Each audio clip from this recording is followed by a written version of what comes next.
In this video, we're going to combine the data labels together with the matrix plugin. And this is very interesting, but here is one issue, and I'm going to warn you in advance so you know, so you won't be surprised at the very end. That's this here. You can see I cannot reposition them to the center as of now. I'm trying to figure out, and after some fiddling, I'm really not able to do it. Maybe there is a way. I will give you in the video. I'll show you as well which resources you can start to search for as well to get this. But basically what we're going to do is we're going to combine them together. It will be interesting, and I'm almost certain it is possible to put them in the center. Just figuring out how is a question. I give you the resources in the video so you are able to figure out maybe yourself if you have the answer.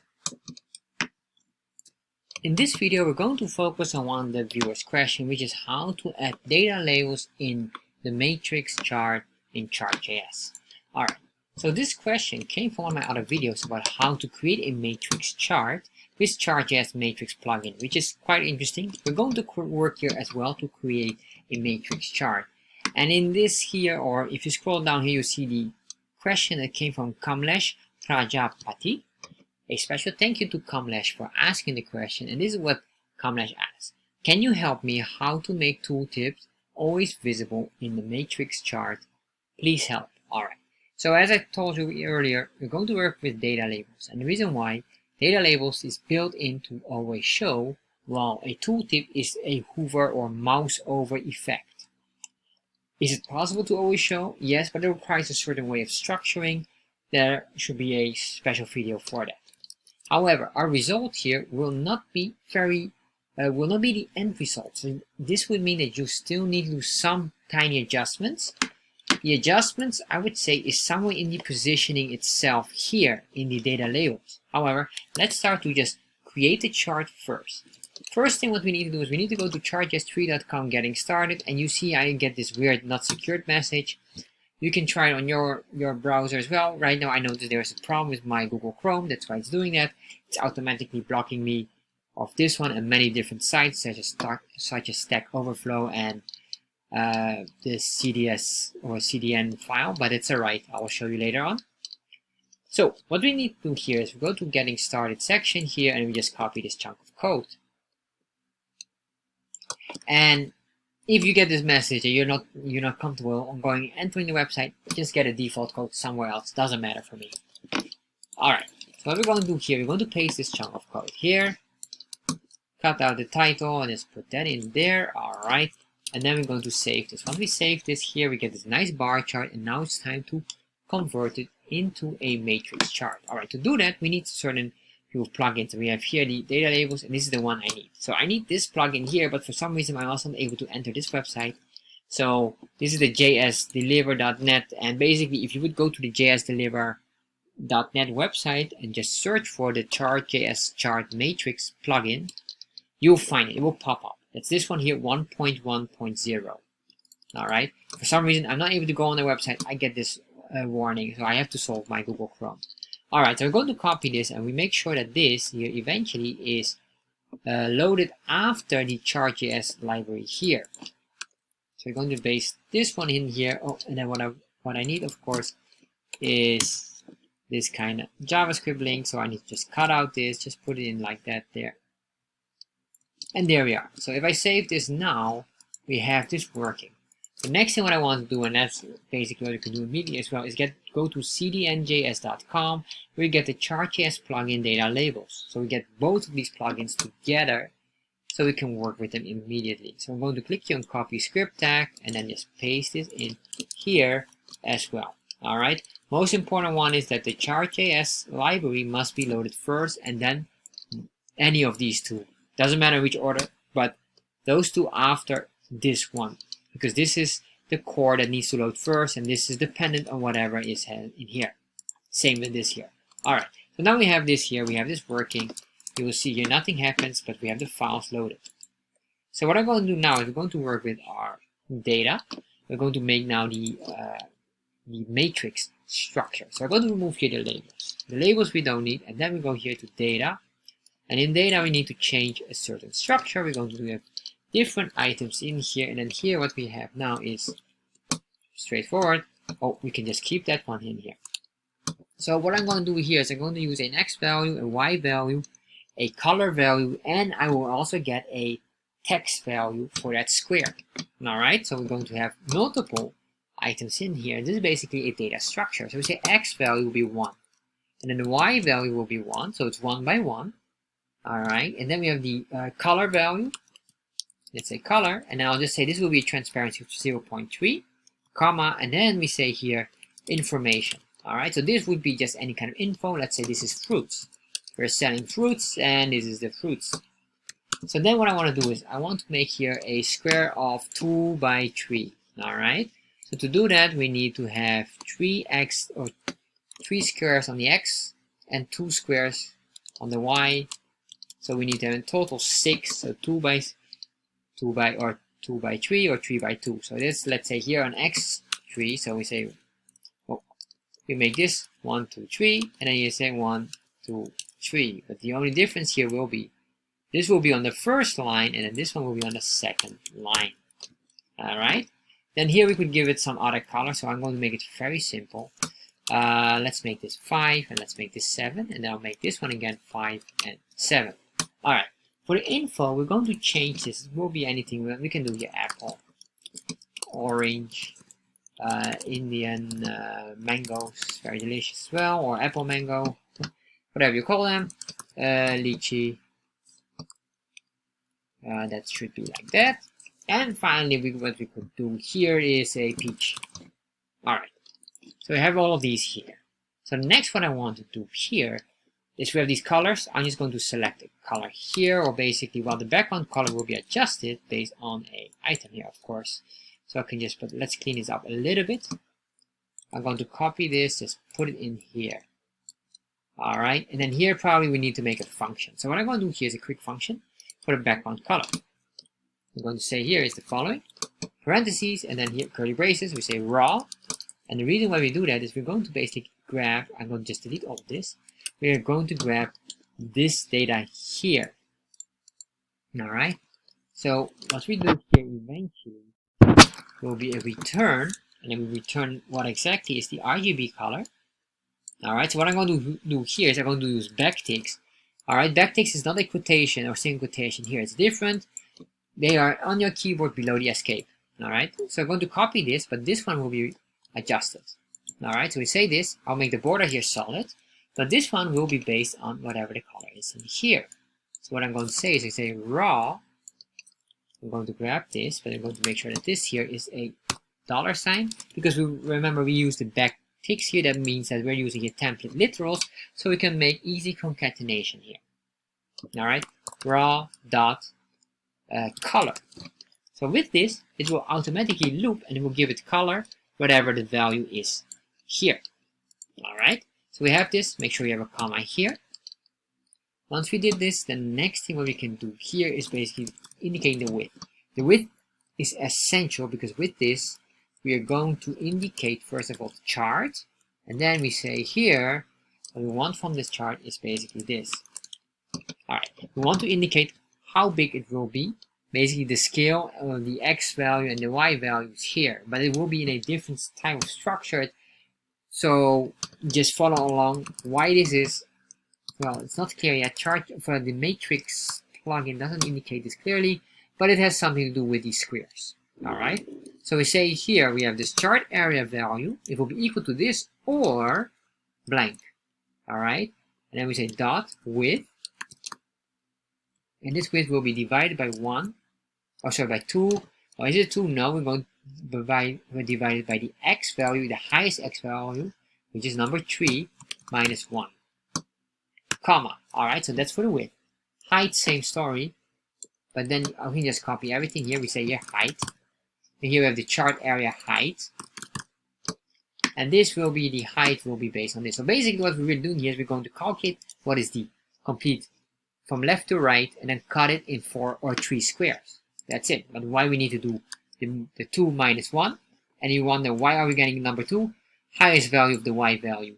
Y number 3, highest value of the X value, and a minus 1. So reason here, most likely, array values 0, 1, and 2, That's why it's calculated like 0, 1, 2, something like that. That's what I suspect. Alright, we've got this now. Now we're done here. What I want to say here is matrix. So we have this, no, not max, but matrix. Alright, matrix, refresh. Do we get anything? No, we get an error here, or something not working, unexpected identifier, 73. Let's look here. Alright, reason why, no comma here. Save, refresh. Alright, there we are, we start together. You can see these colors here, but of course, not yet in the desired shape or positioning. So let's start to work with this. So we have the tooltips here. Let's remove the tooltips first. So we go here in the plugin, we say options. Oh, sorry, in the options, we go into the plugins. I'm going quite fast, sorry about that. And then in here in the plugins, we'll say tooltip, and I just want to hide the tooltip. So I will make sure there's a comma here, and then we say here, enable. And then we say false. That's a Boolean value. Oh, no, I didn't want to do that. Save that, refresh. So if we hover over now, nothing happens. Alright, so now we have that one. That's really done. So the next thing what we're going to do now is basically we're going to start and work with the X and Y scale basically here, because let's work on the positioning here. So let's do the positioning now. So we say X, let's do the X scale first. So we say X, and in the X, what we're going to say is the following. We're going to say here display, which is true, so we're going to show this. By default it is set on true, so it doesn't matter so much. Now we say here minimum value will be 0.5. Alright, comma, and then the maximum value will be eventually this value and then 0.5 or plus 0.5. So we say number 3, and then we say here dot 5, so 3.5. Comma, and then we say here offset. Offset false. Why offset false? Offset false is basically controlling the space. Well, this is for the X scale, so there will be probably here between. And the Y scale offset will be up and down. Alright? So once we have that, we can just put a comma here, and I'm going to copy all of this. We're going to put it in here as well. Exactly the same, except here, the max value will be the height here of 2. So that value here, so that's this one here. If I save this now and refresh, you can see now we are starting to position it, and if we hover over it, the tooltip doesn't show. Beautiful. So now we have this. And next one here is basically we're going to start to connect the data labels. And here I will be honest with you, because this is still quite new and I know that they're still updating this. I do not know if you should go and dig deep in the items now, because there might be still some changes, although we don't know exactly what exactly they will be. So that's why I would prefer data labels, but I suspect that the data labels is not yet fully compatible with this. And this is the reason why we have these not showing position correctly, what you saw in the beginning. Alright, enough about that. Let me just show you first what I'm going to do here. So we're going here in the options, and what we need to do here in the option, you can see this part, we say comma here, and then what I want to do here is plugins, and then activate or register the data labels plugin. So what we say here is just chart in the brackets, data with capital D, and then labels with capital L. Alright, so if I have this, we now start to activate the data labels. When we refresh here, we get an issue. This is the issue, it shows object, object. Why is it showing object, object? Well, data labels here. These are data labels, oh sorry, no, this is not data labels, this is data structures. Data structures have a different structure, it doesn't recognize where it gets data from. So we need to pinpoint this nicely. So to do this, we're going to use the formatting. Alright, so first of all, let's look here, we are in the plugins, alright. So within the plugins, we can do it here after the scales, we do a comma, and then we say here, we're going to put in here a new object called data labels, which has been basically created by loading this here. And in here, we're going to control positioning. I'm going to show you just the basic ones. We're going to do anchor. And then I'll say here, right, if you, make sure you spell it correctly. If you wonder where I get these, this is all related to this. Anchoring, alignment, and offsets. Most likely, and rotation might be one of your places where you're going to control this. There's a lot of things in here, and I'm going to recommend you to read and study this deeply. I've tried to figure it out. I couldn't figure it out so far, so I expect that it's still not fully compatible, but I assume, because there's a new version coming soon, that eventually will be. So it's still in development. However, so I'm going to just do this one here. So we say anchor right. So if I save this right now and refresh, what happens is we just put it on the right side. Maybe we should do it on the left side. I don't know. Doesn't work so far, but that's alright. But then next one will be the alignment. And then we say align will be bottom, meaning that we can start to control it to push it more down. So if I refresh now, nothing really happens, but we can now start to control the pixel amount of that to the bottom. And basically what I really want to do was to push to the right here, so it will go here and then bottom down here. That's really what I want to do, but it doesn't work so far. So this is why I'm going to give you the solution. But as I warned you previously in the beginning, it is not the full solution. Alright, so what we're going to do here is offset. And offset here will be number 30. And then we say comma, so that means 30 pixels. Going down, oh, I noticed that for some reason I am not getting the desired response. So let's see what's going on here. Alright, we have the data labels. The data labels is in the plugins. Am I correct? The plugins is here. Then we have the scales, and then we have this one. Alright, am I missing something? Oh, yes, I do miss. I realize that I am not in the plugins. Alright, so pay attention here. So this is really important. This is my mistake. Sorry about that. I'm going to cut this out. I need to move this way. And then I'm going to put in here. Plugins here. You can see this is the plugin. So in between the plugins, we need to put it in here. So we need to do this here. Indentation here. Put a comma here before I get the error. Save this. Refresh. So now you can see we're moving it down. And let's move it a bit more down. Maybe 45 pixels or 46 pixels. Yeah, I guess we can do 60. Alright, so something like this. This is so far what we've got. Now you would say, wait a minute, we only get object. Alright, what's happening here? It is not able currently to extract the specific object value. And what I really want is this. And maybe you want this, or you maybe want more things. You might want to have the X value, Y value, or something like that. Or you just want the specific information in here. Like fruits, apples, whatever. So in my case, I'll just get this, and let's get for the sake of it. So I can imagine that maybe you want also another value. We're going to get these two values here, the X value and the info value. Alright? So in here, we go in the data labels, and then we go to the formatter. And the formatter is a function, and this function here will have two values. The value, or two parameters, and the context. Alright. So what we will say here eventually is we want to return, and what we want to return is context, which is that's the starting point, and then we say here chart.data sets. Alright, so if you wonder what I'm doing here, basically context is the starting point of the entire chart. So from context we go to chart, and then afterwards we go to data. And where's the data? Well, data is here, and then afterwards we have the data set. So we have the data set. Where's the data set? Of course, if we look at it, we go here to data set. This is a array, so it's 0. And then dot. Let's see what's the next one. Well, we're going into the data, and from data here, we need to pinpoint all of these values. So if I do data here, oh, that's not what I want. Data, you will see you will get a lot of values in here. So refresh here, you get everything, alright. But it doesn't understand yet what. So if I do here data 0, save that, refresh. You can see here now we get this one, but still it doesn't recognize. Why? We get still a lot of extra values. So what I want to do is here is I'm just going to grab the info here. Okay, .info. Save that. Refresh. Alright, so now we get only the fruits. Alright, so what we really want to do is not only one specific item, we want to have whatever it is here. Alright, so to do this, well, I think if you do console log, let's see if we can really find that one here.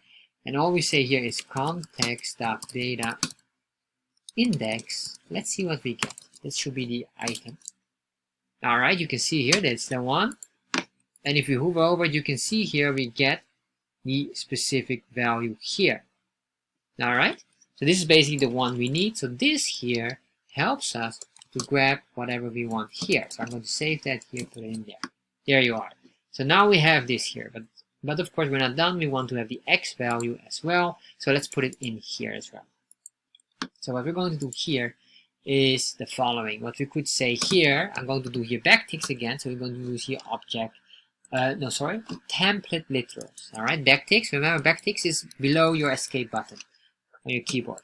All right, and then we say here $sign. I'm going to put in this because with this you can easily concatenate. And what we can do is the following here. Maybe I was just going to give this a proper constant. Then we say constant index val, just to make sure, to avoid that we don't have any other index here that will be a counter or will block us from the issue. So I'm going to grab this one here and then just say in this context here, this will be index val. All right. Oh, that's not what I wanted to do. And then what I will say here, I'll say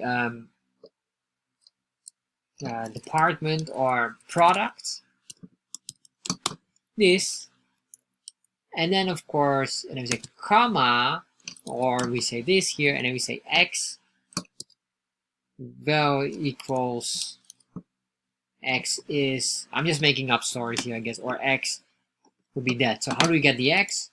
Well, maybe I'll just remove the x. So this product, and then what we're going to do is we're going to just copy here again this $sign, put it in here, but then here will be the x value. So if I save this here and refresh, you see here we have the product of apple number 2, or orange, product orange number 3, and this is correct because of the x value here. We could even do color, or if you would have another one here, let's say sales, you can imagine it. What we could do here, we could do all kind of stuff here. All right, save that, refresh. There we are. We have like this as well. All right, so this is so far what I've got. It's not complete. I'm not 100% satisfied as well, because normally I would like to give you always the best answer, which is the fully complete answer. But for now here, I would say, and I am not able to find it so far. So I assume that they're still working on it to fine tune that. See on the anchoring, it's somewhere in here. I suspect it's this one and this one here as well. I have videos. If you want to understand this one, I have videos here, an entire Chart.js plugin-datalabels series. I recommend you to watch this and to search for the topics here regarding to data labels. And I guess you can see here, you can even give color, rotations, opacity, formatter. We already have the listener, text stroke, and clamp, clip. I'm not sure where the others are. Or positioning, that's the one here. These are probably the ones you're going to search for, 3 and 4. I highly recommend you to search that, to watch those videos as well, so you have an understanding of it and see if you can find the answer. So that's it right now. The link will pop up here as well somewhere right now, so you can just click on it to start immediately with those videos.